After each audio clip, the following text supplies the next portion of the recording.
Selanjutnya kita akan membahas yang namanya tipe data. Jadi sebelumnya kita membuat variabel tuh biasanya kita isi dengan angka ya, 5 itu, atau kita isi juga dengan sebuah teks hello begini ya. Nah ini mereka ini mempunyai tipe data yang berbeda. Nah kalau yang A ini 5 itu tipe datanya adalah number, atau lebih spesifiknya adalah integer kalau 5 doang begini. Oke, integer artinya bilangan bulat. Sementara yang string yang teks ini itu tipe datanya adalah string. Jadi gampangnya string itu ya seperti teks gitulah. Ditandai dengan adanya petik 2 begini diantaranya di API 2. Jadi kalau misalkan saya buat lagi variabel C tapi isinya adalah 5 yang diapit dengan petik 2 begini. Nah ini string, jadi 5-nya jadi string. Jadi 5 itu bukan angka tapi 5 tulisan. Jadi tipe data itu dibagi menjadi 2, ada yang primitif dan non primitif. Ini sumbernya saya ambil dari Mozilla Web Dev. Jadi di JavaScript itu, jadi tiap bahasa itu sebenarnya pembagiannya berbeda-beda, cuma kurang lebih aja.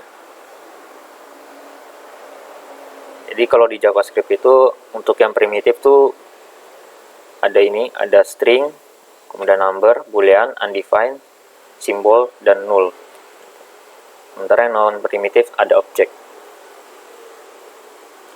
Sebenarnya ada lagi array, tapi array itu sebenarnya termasuk dengan objek yang spesial.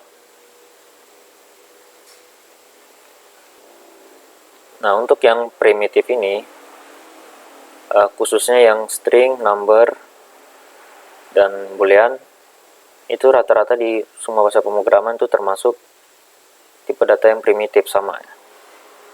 Kecuali yang string, kalau yang string ada yang masukkan non primitif, ada yang primitif.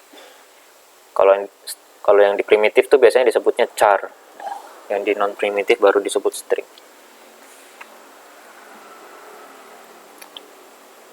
Jadi yang paling utama sih sebenarnya 3 ini ya, string, number, boolean.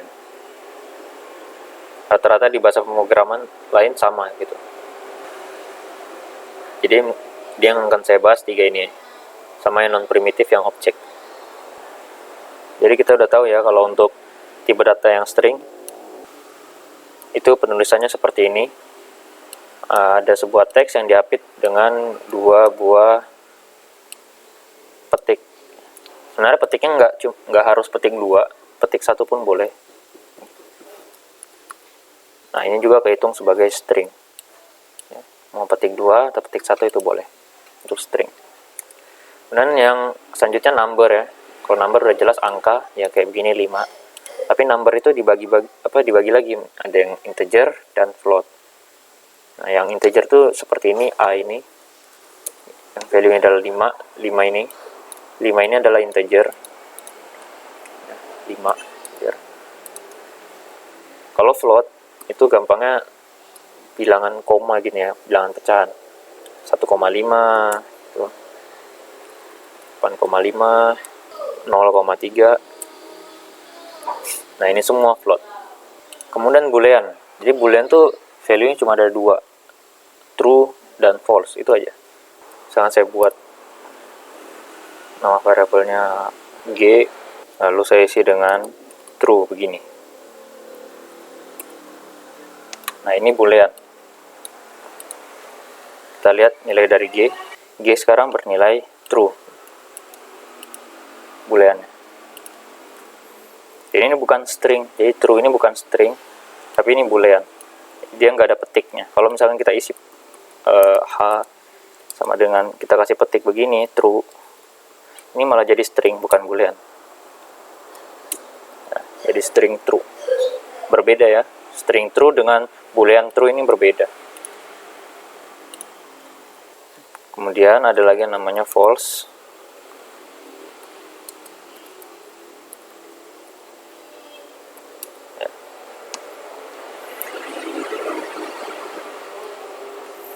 Jadi true itu artinya benar, false artinya salah. True itu nilainya 1, false itu nilainya 0. Terus gunanya apa boolean ini? Nanti boolean ini sangat berguna saat kita belajar tentang pengkondisian dan perulangannya. Sering banget dipakai booleannya. Ini salah satu hal penting juga untuk dipelajari. Jadi 3 tipe data tadi adalah yang paling penting untuk dipelajari. Soalnya itu sangat dasar banget, harus paham 3 itu. Kemudian untuk yang non primitif itu ada yang namanya objek. Tapi sebelum saya jelasin yang objek, tuh saya mau jelasin dulu yang array. Ya, jadi array itu sebenarnya objek juga, cuma objek yang spesial ya. Kalau di JavaScript, kalau di bahasa pemrograman lain tuh array itu berbeda ya, berbeda dengan objek. Berbeda. Jadi untuk membuat array itu kita cukup menggunakan ini, tanda kurung siku. Kemudian namanya di dalamnya itu bebas kita isi tipe data apapun. Misalkan 1 sebanyak apapun itu, 2. Kemudian yang data ketiga saya isikan string.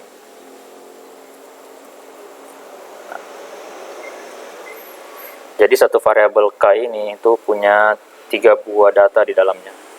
Atau lebih tepatnya sebuah variabel k ini punya array di dalamnya, dan array tersebut mempunyai 3 buah data di dalamnya. Ada 1, ada 2, dan ada hello string. Ini namanya ganti aja lah array gitu ya, biar nggak terus-terusan pakai satu huruf. Nah, ini salah satu tipe data non primitif. Terus objek. Nah, kalau objek itu kita kasih nama objek gitu aja ya. Nah, untuk mendeklarasikan objek, menginisialisasi objek itu bisa kita menggunakan tanda kurung kurawal begini. Nah, kemudian di dalamnya kita isikan datanya tuh pasangan antara key dan value ya, misalkan saya buat nama dipisahkan dengan tanda titik 2, kemudian datanya sum, koma, kemudian nomor 3 gitu. Oke, sekarang di objek itu ada data yang namanya nama, isinya sum, dan nomor yang isinya 3. Jadi cara mengaksesnya, misalnya saya tulis objek, tinggal pakai titik lalu nama, tuh langsung muncul sum. Saya ganti lagi objek titik nomor, ini no, langsung muncul value-nya 3. Dari sini diambil. Itu untuk objek. Nah, kalau array, kalau kita mengakses datanya, itu kita pakai kurung siku. Lalu di dalamnya kita isikan indeksnya. Nanti kita bakal bahas lebih lanjut di bagian array dan objek. Jadi misalkan saya isi di sini 0, itu hasilnya 1, ngambil dari sini. Kemudian indeksnya 1 atau 2 gitu. Nah, hello, ambil dari sini. Itu cara mengakses datanya. Mungkin itu dulu. Nanti kalau untuk lebih lanjut array dan objek kita bakal bahas di seri ini nantinya. Baik, itu untuk penjelasan mengenai tipe-tipe data. Selanjutnya nanti kita akan bahas mengenai operator. Jadi yang saya bahas di tipe data ini tidak semua tipe data yang saya bahas, tapi intinya yang 3 tadi, dan objek dan array itu yang paling sering digunakan, paling dasar banget. Jadi itu yang paling penting untuk dipelajari dahulu.